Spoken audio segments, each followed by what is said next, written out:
You won't believe how this starts. And yet I promise you, every word feels too real to be fiction.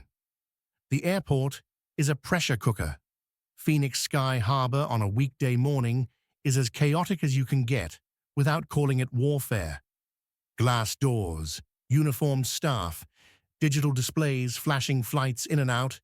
Travelers drift in, some hurried, some purposeful, some adrift.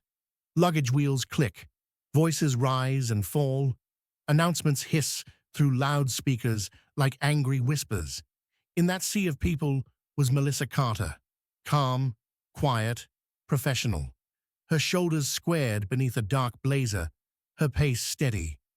To the airport's eye, she was obviously on business, not pleasure, but also just another traveler with a bag, a boarding pass, and a schedule. She glanced up at the flight board. Flight 762 to Charlotte. On time. Relief. She needed that connection. From Charlotte, she'd catch a flight to Washington, D.C., where federal officials awaited. A meeting she couldn't miss. Her rolling suitcase followed her forward as she joined the snaking queue at Gate C-14, pressing along behind families wrestling with strollers, couples dithering over snacks, an older man fumbling with his boarding pass like it was an alien artifact. Melissa inhaled, patient. She had time yet, just. Finally, she was at the counter. The agent glared up. J. Burns, name tag crisp, hair pulled back like a drill sergeant's, blazer buttoned high, expression permanently sealed in disapproval. Melissa offered a polite smile. "Good morning, just checking. My seat's still tied to my checked bag. I added a connection last night." Burns's eyes barely flickered. Flight number. Mistake. They always asked flight number, and you knew crossing info always risked friction. Melissa met lips to words. 762 to Charlotte, she said, passing over passport and boarding pass. Burns tapped the keys. A sigh, exhaled low. "You people always wait until the last second." Quiet, yet everyone nearby caught it. Melissa blinked. "Excuse me?" Burns didn't look up.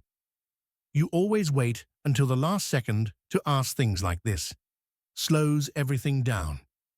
A choke of frustration, but no reaction. Years in corporate environments taught Melissa the power of composure. She forced herself steady. "I just wanted to make sure things are in order. I have a connection to catch." Burns hesitated. Something sharpened in her eyes. Almost challenge, then she snapped, "And I have 100 people to get on this plane. Do you want me to babysit your travel plans or move along?" Passengers shifted uneasily. Melissa stood resolute. The moment was brittle. A wrong word, a sigh, and it could shatter. Then the real storm began. Melissa leaned forward, voice low. "I'm not trying to slow things down. I just need confirmation, connection, linked to baggage." Burns handed back the passport with obvious disdain. "It's fine." The word landed cold. Melissa held her ground. "I didn't hear a confirmation," she said. "Can you please check?" Burns huffed. "Look bored." "Look, I told you. It's fine. Trust me, keep the line moving." The phrase "trust me" was teeth on glass. Melissa squared herself. "If I miss my bag in Charlotte, I'll be delayed in D.C. I have a federal meeting tonight." The word hung there. Burns glared.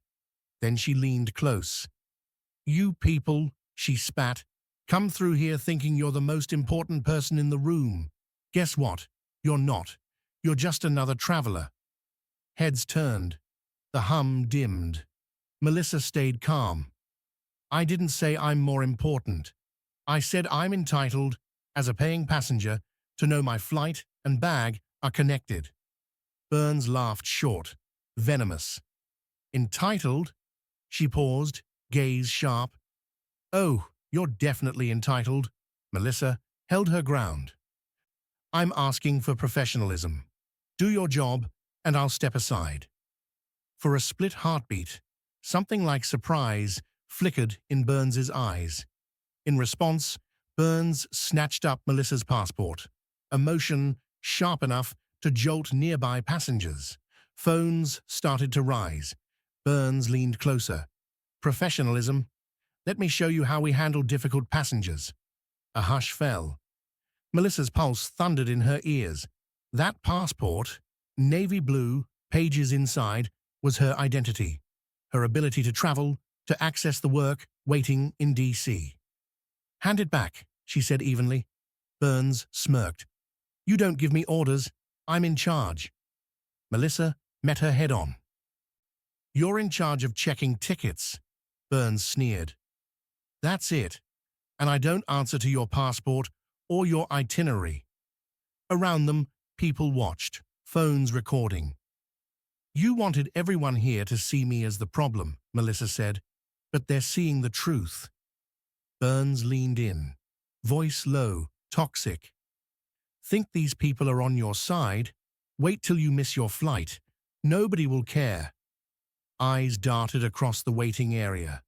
A voice whispered near Melissa, I care. That single line echoed. Burns raised the passport. If you don't move along, you're not boarding. The crowd gasped. Melissa inhaled. The moment before serious escalation stretched, Melissa repeated quietly, Return my passport. Burns flatly replied, Or what? You'll complain to your federal meeting? Melissa exhaled a breath she didn't know she was holding. This isn't about me. You crossed a line you can't uncross. Burns tapped the passport on the desk, nails sharp. I've worked this job 15 years. I always win. Then, in a motion that rang through the terminal, she ripped the passport in half. The sound sliced the air. Phones were clicking. Gasps sounded around. Passengers whispered and shouted, Oh my God! She just destroyed her passport. Melissa stood still, jaw set, eyes steady on the torn pages. Burns held the halves up like trophies. There. Now you have nothing to hold over me. How's that for professionalism? Melissa's voice was calm, slow. You just destroyed federal property. Do you realize what you've done? Burns shrugged. I see a passenger with no valid documents. You're not boarding. Phones raised higher. People buzzed. She's done, someone muttered. Melissa reached, gently picking up the torn pieces. The embossed crest, broken, but still visible. This is beyond you, she said. You've crossed into something you can't take back. Burns rolled her eyes. You'll file a complaint. I'll get a slap on the wrist. Back here tomorrow. But she paused. She'd noticed the crowd wasn't behind her anymore. A voice rang out from the back. I've got it on video. She destroyed her passport. Burns glanced, tense. Melissa spoke. Steady now. You just made a very big mistake. The waiting area snapped alive. Voices layered over each other. She can't do that. That's illegal. Get her fired. Melissa's posture felt larger than she was. A young woman called out, I recorded it all. You're done. Burns shook, her confidence cracking. She opened her mouth, but a TSA officer strode up, radio in hand. What's going on here? He looked between them. A flood of objections followed. She ripped her passport. She's been unprofessional. The officer turned to Melissa first. Ma'am, are you okay? Melissa held up the torn document. My passport was destroyed by this agent in front of witnesses. The officer's eyes narrowed. He turned to Burns. Is that true? Burns crossed arms. Difficult passenger, I was enforcing procedure. The officer scoffed. You destroyed her passport? The crowd backed Melissa. Voices pressured Burns. The officer's radio crackled. Back up on the way. Passengers clustered behind Melissa. "I'll give a statement," one offered. The officer nodded. "Miss, do you have ID? Or copies?" Melissa had both, perhaps. Copies, but the torn passport was enough for now. But then she reached into her bag and pulled a folder stamped with FAA seal. She opened it, sliding it across the desk. "My name is Melissa Carter, Chief Inspector, Federal Aviation Administration. I oversee compliance and enforcement at major airports, including this one." Silence. Burns gasped. The officer inspected credentials. Eyes widened. He handed them back. "She's telling the truth." Burns paled. Melissa continued. "I came here as a passenger, and your behavior wasn't about my identity. It was about yours." Second officer leaned in. Burns tried to weigh in. "I was under pressure." But the authority in the room shifted. "Miss Carter," the lead officer said, "we'll escalate this. Do you want to press charges?" Melissa picked up the torn passport. "This is bigger than me. File the report. Forward to federal investigators. I will follow up personally." Burns parted lips, but no words. Melissa stood, calm. "I need emergency clearance and temporary documents. I have that federal meeting." Officers hurried. Melissa passed through a parting sea of stunned travelers, some nodding support, some talking into phones. Phones were already uploading clips. Passport Gate on social media. She was trending before she even reached a lounge, but she didn't pause to watch. In the small office, station manager waited across from Burns. Burns was defeated. "I lost my patience," she stammered. Station manager pinched brow. "You destroyed a U.S. passport in front of witnesses. Do you realize how serious that is?" Burns had no defense. Meanwhile, Melissa waited in the lounge, phone buzzing, colleagues reaching out, media messaging. She ignored most. Sent a brief email to Washington. Incident, video, need policy review. Then she focused on the moment. The story broke that evening. Headline after headline. Gate agent destroys passport. Passenger turns out to be FAA chief inspector. Live television, editorial pages, talk shows. Demand for accountability snowballed. Videos replayed. FAA put out a statement. Investigation underway. Chief inspector made the flight. Burns placed on leave. Investigations mounting. Lawyers circling. Melissa did not bask, or not openly. In Washington, at her meeting, she spoke not about her trauma, but about what this signified. A system where unchecked power can humiliate people without consequence.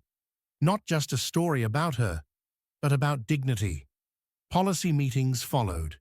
Mandatory de-escalation training. Better oversight. Grievance procedures. Burns's career quietly ended. Melissa's efforts continued. Despite the chaos, she never let it become personal. She turned the moment into reform. Called staff across airlines and airports to remember. Authority demands responsibility. Respect is foundational. Weeks later, seated at her DC desk, piled with transcripts and reports, she thought of that morning in Phoenix. The line, the silent bravery of strangers with phones raised in her defense. The moment dignity mattered more than badge or title. That moment said it all. Not everyone has cameras, but everyone has rights. It is how we treat others in small moments, at counters, in lines, that defines us. Dignity isn't earned, it is owed. And as she prepared for another trip, she looked through the terminal. Students with backpacks, parents juggling strollers, business travelers punching phones, and whispered to herself, "One act of courage can shift the world. You don't need a title. You don't need cameras. You need conviction. Respect people, and the world changes."